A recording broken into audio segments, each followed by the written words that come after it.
Sobat BMKG, bagaimana kabar Sobat? Semoga sehat selalu ya. Pada tanggal 15 dan 16 November yang lalu, Konferensi Tingkat Tinggi atau KTT G20 baru saja terselenggara dengan baik di Pulau Dewata, Bali. Sejumlah instansi pemerintahan turut mendukung kesuksesan perhelatan tersebut, begitu pula dengan BMKG. Sejak beberapa hari sebelumnya, BMKG terus memantau kondisi cuaca di wilayah Bali dan sekitarnya, agar pihak penyelenggara dapat mempersiapkan langkah-langkah mitigasi yang diperlukan terkait potensi cuaca yang mungkin terjadi. Selain itu, BMKG juga turut serta mendukung operasi teknologi modifikasi cuaca atau TMC yang dikoordinatori oleh Kementerian Koordinator Bidang Kemaritiman dan Investasi atau Kemenkomarves dan didukung oleh instansi pelaksana seperti BRIN, TNI Angkatan Udara, Kementerian Perhubungan, dan Kementerian PUPR. Sobat, sebenarnya apa itu teknologi modifikasi cuaca dan bagaimana ya cara kerjanya? Bersama saya Marlin Dinata, mari simak informasi selengkapnya. Teknologi modifikasi cuaca atau disingkat sebagai TMC merupakan serangkaian kegiatan untuk memodifikasi atau mengubah kondisi cuaca agar sesuai yang diharapkan. TMC dapat dilakukan dengan beberapa metode seperti menjauhkan badai dari daratan dengan kincir angin, mendinginkan lautan dengan bahan kriogenik, menunda penguapan permukaan dengan film monomolekul, memecah susunan awan badai dengan bom hidrogen, maupun memasukkan udara ke dalam awan badai. Meskipun demikian, TMC seringkali dilakukan dengan metode cloud seeding atau penyemayan awan karena metode ini dirasa paling sederhana dan efektif. Metode cloud seeding dilakukan dengan menebar atau menyebarkan zat yang akan berperan sebagai inti kondensasi ke udara. Sebelum kami menginformasikan metode cloud seeding, kami ajak Sobat BMKG untuk memahami apa itu inti kondensasi. Mari kita simak kembali mekanisme pembentukan awan. Pembentukan awan dimulai dari air yang menguap dan berubah bentuk menjadi fase gas yang disebut uap air. Uap air ini kemudian akan naik ke atmosfer dan mendingin seiring dengan turunnya suhu udara terhadap ketinggian. Pada kondisi tersebut, uap air akan berkondensasi kembali menjadi air. Meskipun demikian, ukuran molekul air di atmosfer terlalu kecil untuk dapat berkondensasi membentuk droplet awan. Molekul-molekul tersebut memerlukan objek yang jauh lebih besar yang dapat berperan sebagai permukaan tempat di mana molekul-molekul tersebut menempel dan berkumpul, hingga mencapai ukuran droplet. Objek inilah yang disebut dengan inti kondensasi. Ada cukup banyak objek yang dapat berperan sebagai inti kondensasi seperti debu, jelaga dari kebakaran hutan atau asap pabrik, sulfat dari gunung berapi, garam laut dari semburan ombak, dan beberapa material aerosol lain. Meskipun demikian, kemampuan dan efektivitas aerosol tersebut sebagai inti kondensasi sangat tergantung pada ukuran dan komposisinya. Nah, sekarang kita kembali pada metode cloud seeding.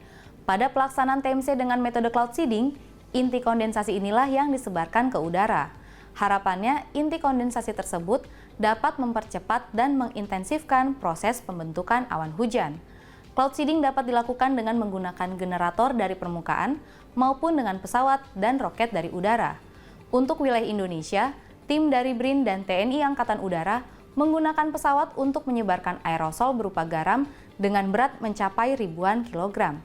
Sebelum penerbangan dilakukan, Prakirawan BMKG akan menginformasikan lokasi awan yang potensial untuk disemai, beserta dengan analisis arah angin dan kondisi cuaca. Informasi lokasi awan diberikan dengan mempertimbangkan tujuan penyemaian awan, apakah untuk menambah hujan atau justru untuk mengurangi atau mengalihkan posisi hujan. Dalam perhelatan KTT G20 yang lalu, penyemaian garam dilakukan agar proses kondensasi berlangsung lebih cepat dan hujan dapat segera turun sebelum awan-awan hujan tersebut mencapai lokasi KTT G20, sehingga diharapkan cuaca pada saat pelaksanaan tetap dalam kondisi yang baik dan para delegasi dapat melaksanakan pertemuan dengan nyaman dan aman. Nah Sobat, sekarang sudah paham kan apa itu teknologi modifikasi cuaca? Berkat kerjasama berbagai instansi pemerintah, kegiatan teknologi modifikasi cuaca dapat berjalan dengan baik dan mendukung perhelatan KTT G20 di Bali.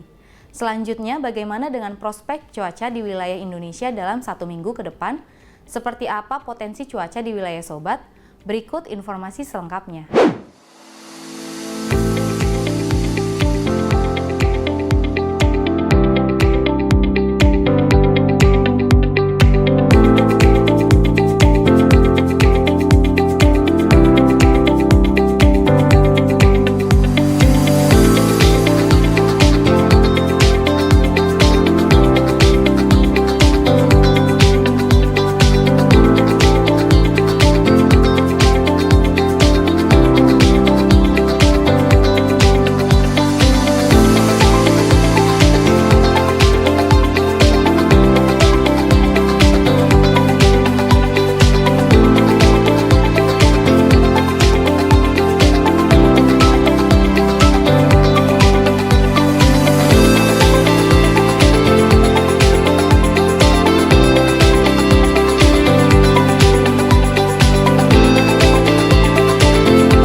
Sebagian besar wilayah Indonesia telah memasuki musim hujan. Kami menghimbau kepada Sobat BMKG agar selalu waspada, memahami dampak bencana hidrometeorologi yang berpotensi terjadi di sekitar tempat tinggal Sobat, mengikuti himbauan dari pemerintah setempat, serta selalu memantau informasi cuaca dan iklim melalui laman www.bmkg.go.id dan call center 196. Sobat juga dapat memantau informasi cuaca melalui media sosial Info BMKG, serta jangan lupa mengunduh aplikasi Info BMKG yang telah tersedia di App Store ataupun Play Store. Terima kasih atas perhatian Sobat semua. Mari kenali cuaca dan lingkungan agar terhindar dari ancaman bencana hidrometeorologi. Tetap patuhi protokol kesehatan, salam sehat dan sampai jumpa.